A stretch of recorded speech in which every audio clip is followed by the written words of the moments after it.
네, 안녕하세요. 스타학개론의 안진용입니다. 오늘 다뤄볼 이야기는요, 저희가 지금 미스터트롯의 18개월을 총 정리하고 있잖아요. 희로애락, 그 중에 희는 들려드렸고 이번엔 로, 성낼 로입니다. 화가 나는 순간이죠. 아니 18개월 동안 우리를 웃고 울게 만들었고 기뻤는데 화낼 일이 뭐가 있어 싶을 수도 있거든요. 그런데 18개월을 쭉 훑어보니까 화낼 일이 있더라고요. 그래서 화나는 순간이 언제였는지 짚어보겠습니다. 자, 그 첫 번째는 미스터트롯 결승전입니다. 우승자 발표가 연기됐죠.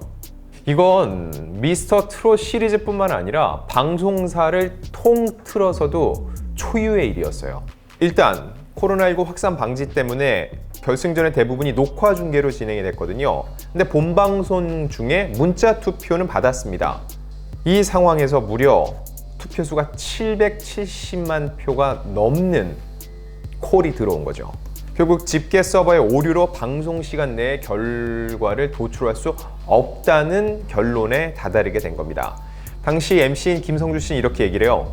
투명하고 정확한 채점을 위해서 모든 결과가 확인될 때까지 최종 결과 발표를 보류하기로 했다. 결과는 일주일 뒤인 3월 19일에 공개하겠다고 황급히 공지를 했습니다.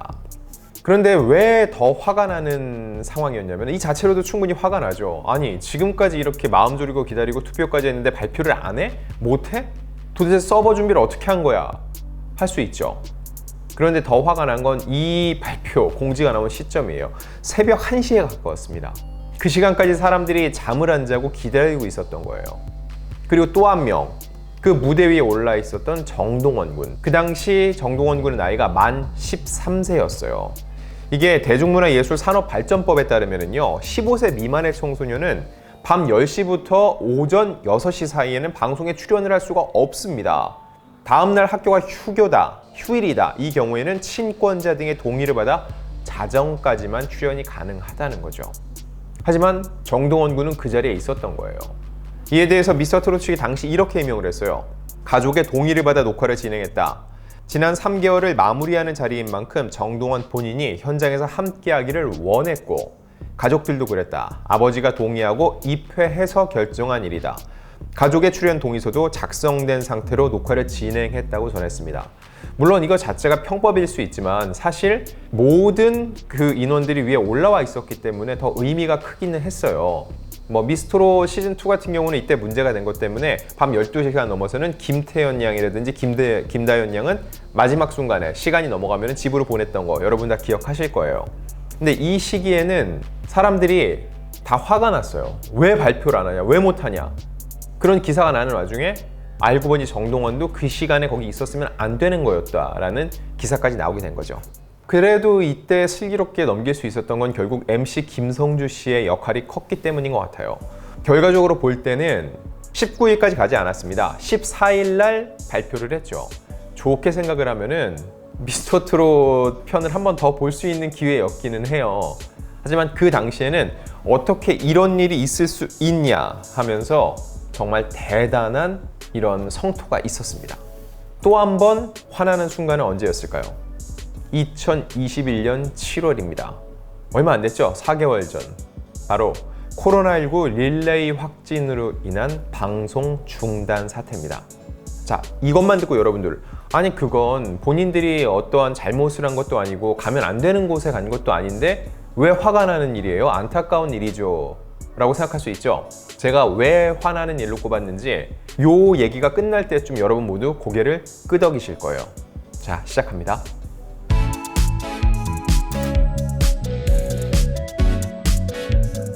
당시에 장민호, 영탁에 이어서 김희재가 릴레이로 코로나19 확진 판정을 받았습니다. 그래서 뽕숭아학당과 사랑의 콜센터 모두 2주간 결방이 됐죠. 자, 그런데 정말로 화나는 일은 따로 있었습니다.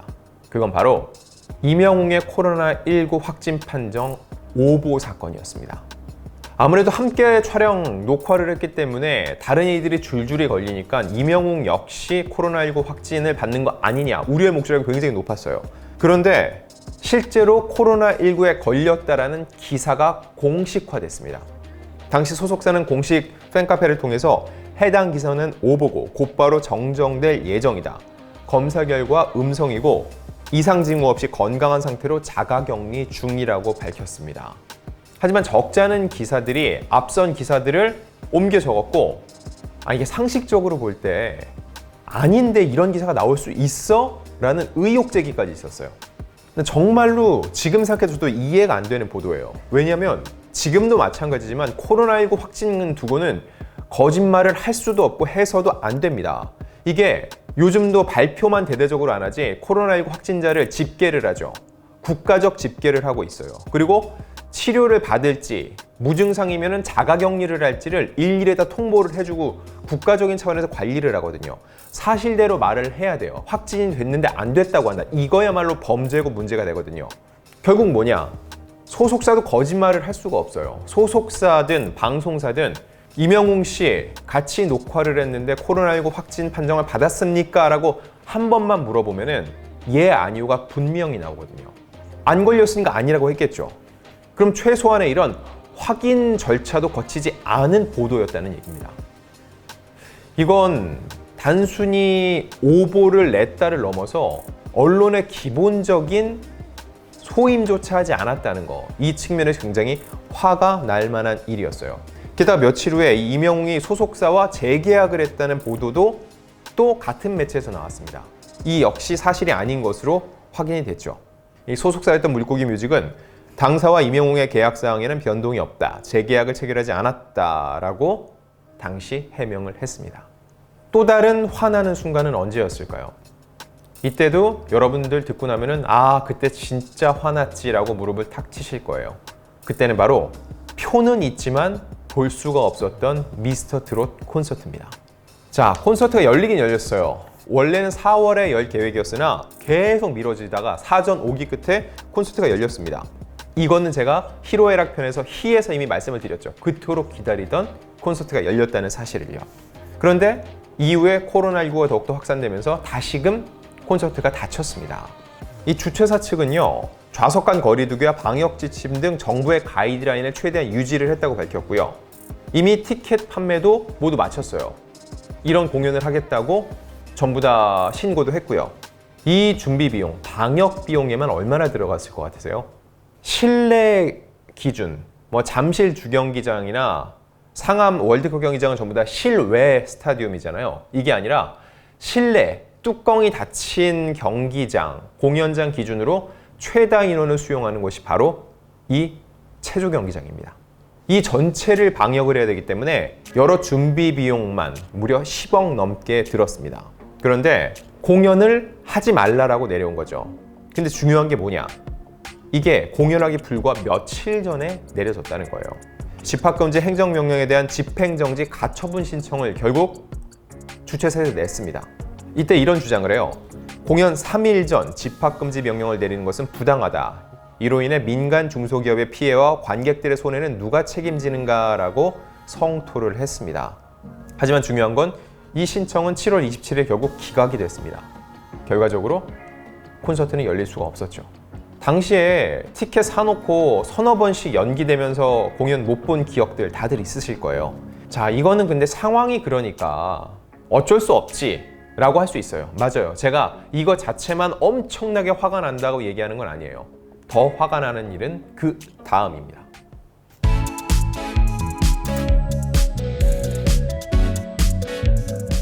일단 말씀드렸죠. 7월 당시 미스터트롯 콘서트는 공연을 사흘 앞두고선 송파구가 대규모 공연 집합금지 행정명령을 내리면서 무산이 됐습니다.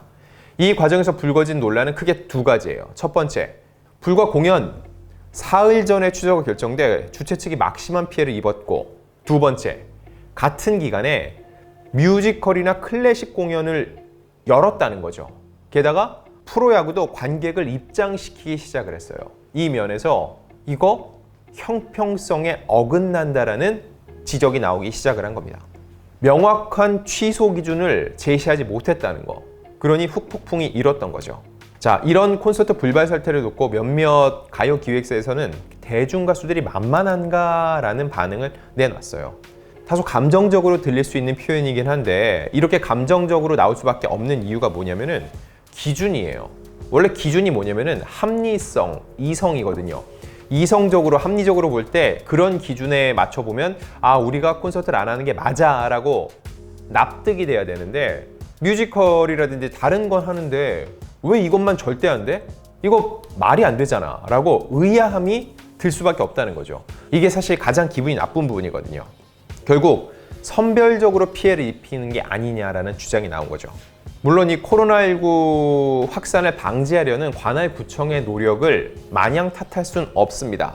하지만 중요한 건 뭐냐면 당시 송파구청은요 집합금지 명령을 내린 7월 21일에 구청장을 포함한 수백 명의 직원이 단체로 뮤지컬을 관람했기 때문이죠. 물론 미스터트롯 콘서트와 규모 면에서는 차이가 납니다. 그런데 그들이 내세운 집합금지 명령과는 정면으로 배치되는 행동이었어요. 적어도 그런 행정명령을 내렸고 그로 인해 많은 피해가 발생했고 성토의 목소리가 있다면 본인들 역시 뮤지컬 관람 좀 미룰 수 있는 거잖아요. 근데 굳이 그날 이 단체 관람을 통해서 많은 이들이 더 화가 나게 만들었다는 거죠.